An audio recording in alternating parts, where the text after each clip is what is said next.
every time nagkakaroon sila ng issue, malaking issue na kabalbalan na ginagawa nila, ang kanilang pang-cover sa mga issue na ito ay atakihin yung kalaban nila sa politika. Ma'am, ano po? From national or we're talking here of local politics, dyan lang po sa Davao? Hindi, national. Tulad nga ng sinabi ko, blanco yung budget, nag-file sila ng impeachment. Ang laking tanong nun kasi blank check yun Parang ikaw na ang magsasabi kung paano at saan mo gagamitin yung pera ng gobyerno. Nag-file sila ng impeachment. Nung nagkaroon ng drug overdose at merong namatay sa Amerika at nandoon sa loob ng kwarto si First Lady Lisa Marcos at nandoon sa police report, cocaine yung sinasabing nagkalat doon sa kwarto na yon, ay bigla na lang nilang hinila, kinidnap, kinuha, dinukot si Pangulong Duterte. Ngayon naman, 20 pesos ang kilo ng bigas, isang araw lang, tapos na, wala na.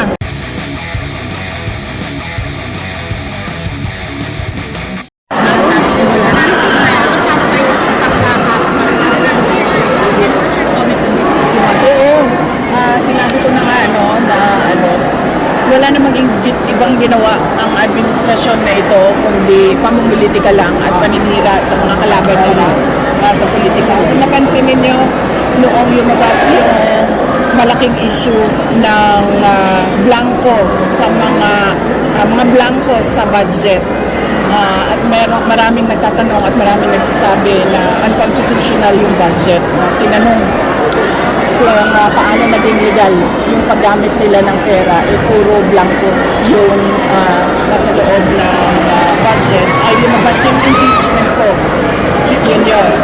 Tapos, nung nagkaroon ng malaking krimen sa Estados Unidos na merong namatay dahil sa drug overdose, at kung makikita ninyo doon sa police report ay nandoon ang pangalan ni First Lady Lisa Marcos na isa sa mga tao doon sa loob ng kwarto kung saan yung tao ay nag-overdose sa suspected drug overdose sa hotel room, at ang daming nakikitang white powder substance na sinabi doon sa police report ay suspected cocaine din, ay bigla nilang kinidnap, kinuha si Pangulong Duterte.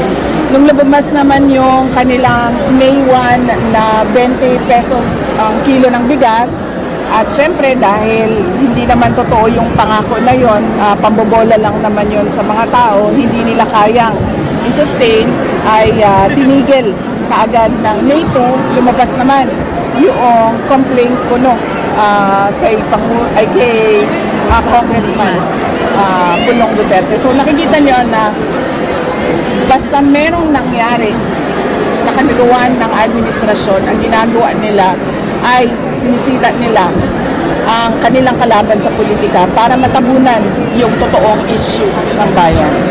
Next question, Marcel. Does the President know about this already? I mean, si President Duterte, does he know about this new issue sa inyo about the Congressman Pulong na pang-atake sa inyo family? Hindi ko alam kasi hindi kami nagkausapan ng Pangulong Duterte at hindi din kami nagkausap ni Congressman Pulong.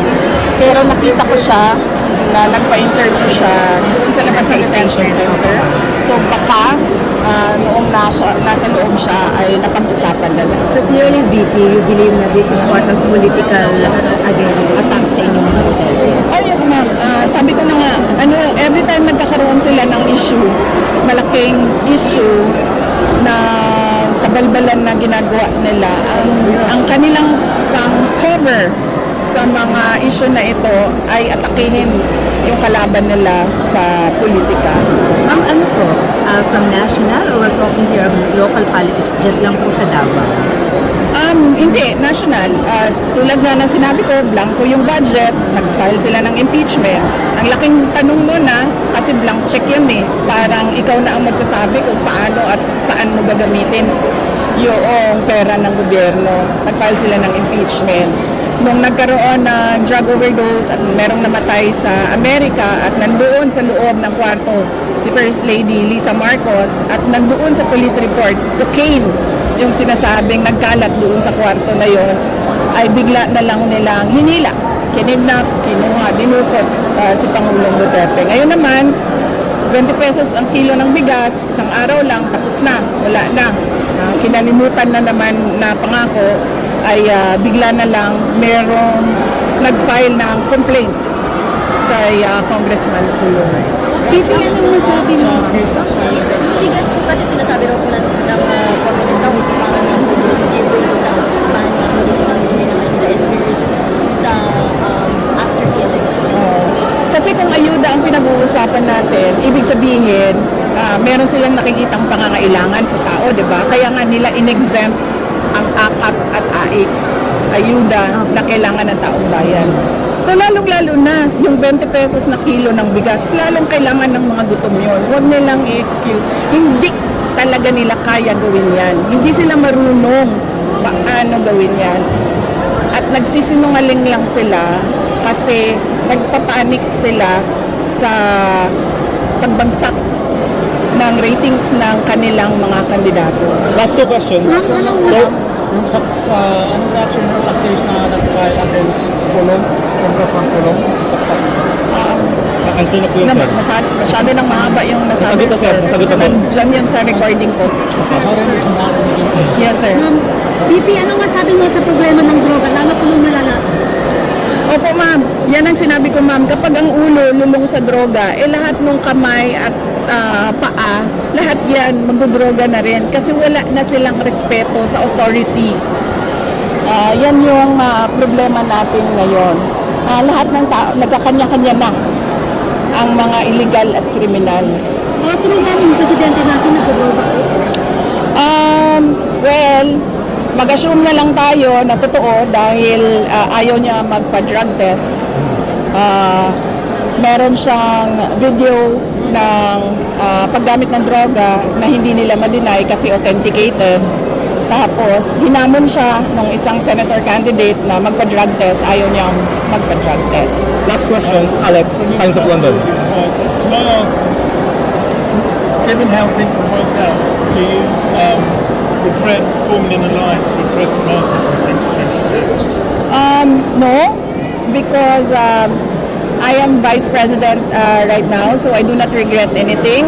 I am able to help a lot of people. I'm able to help people nationwide because my office is a national office. On that note, I am thankful. I am thankful that the 2022 elections happened and that I became Vice President. And I think this was really bound to happen. The 2022 elections was bound to happen so that everyone can see what a Marcos can do to a country, and that is just bring us to the road to perdition. Ma'am, gaano ka-importante ang result ng 2020 ng election ngayon sa susunod? Last question. At sa daw? How significant will be the result of the election now sa next election, ma'am? Well, depende. Kasi pag karamihan ay oposisyon ang nanalo, ay meron na talagang magtatanong at ahadlang sa mga maling ginagawa ng administrasyon. Kaya napakahalaga ng eleksyon na ito para sa bayan.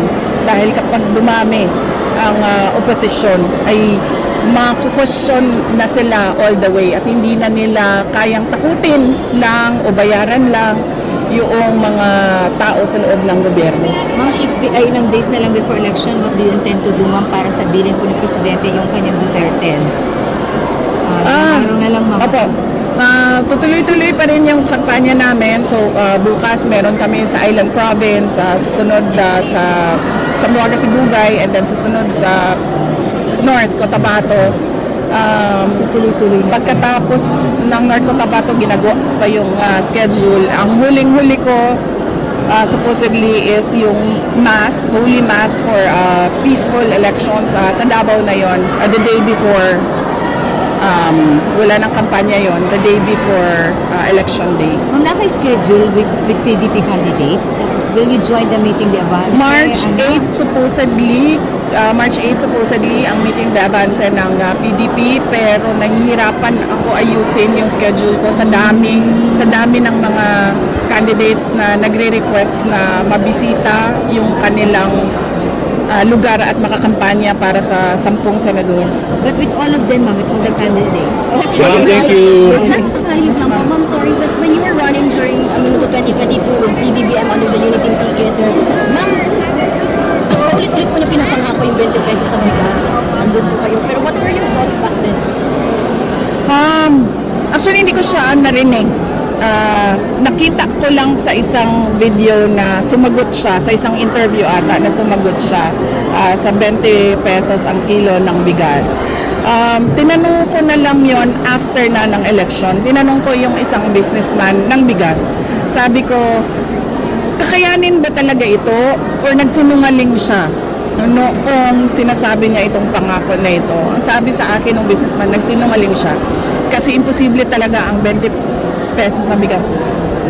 Pero pwede siya, hindi ko lang i-share sa inyo kasi ayoko tulungan. Thank you. Thank you. To ask Thank him, you. ma'am, yung businessman na yan sa rice na hindi talaga kaya and PBBM just like, when was that already? Right after his Thank you. announcement? Hindi, nung pumunta ako sa Cebu sa